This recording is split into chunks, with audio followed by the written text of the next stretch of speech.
मित्रांनो, आता पुढे बघूया की यामध्ये बघा एनपीके म्हणजे एनपीके खत आणि अंदाजे रसायन. कारण यामध्ये अनेक क्वालिटी आहेत जे प्रत्येक कंपनीचं वेगवेगळं नाव असते आणि वेगवेगळ्या नावानुसार जसं आपण 10-26-26 याचं जर रेट जर बघितलं, 10-26-26 जर प्राइस जर बघितलं 1300 ते 1450 रुपये ही किंमत आहे, या दरमध्ये आहे जो आता चालू आहे. आणि त्यानंतर एनपीके 12-32-16 जर रेट जर बघितलं 1400 ते 1600 रुपये असं चालू आहे प्रति बॅग खतांची. त्यानंतर आपण जर बघितलं एनपीके 19-19-19 एनपीके 19-19-19 जर बघितलं याचा दर 1500 ते 1900 रुपये असा दर चालू आहे.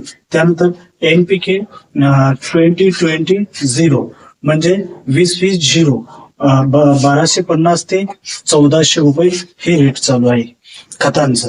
आणि त्यानंतर एनपीके 14-35-14 याचं जर रेट बघितलं तर आपण 1450 ते 1700 रुपये हा दर चालू आहे.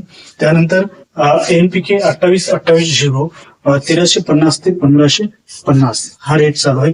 त्यानंतर आपण जर बघितलं एनपीके 15-15-15 तर याचं प्राइस जर बघितलं तर 1200 ते 1400 रुपये असं रेट दर चालू आहे.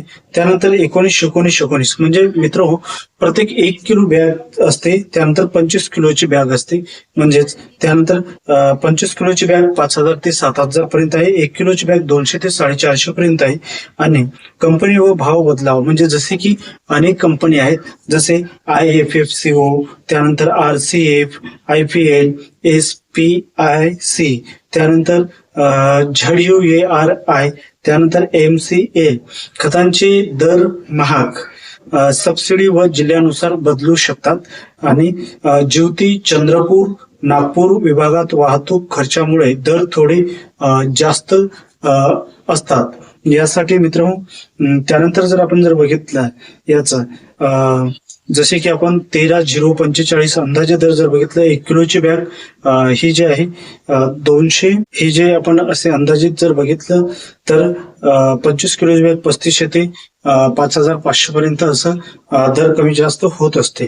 तर मित्रांनो, व्हिडिओ जर आवडला तर नक्की चॅनलला लाईक करा, सबस्क्राईब करा आणि शेअर करा.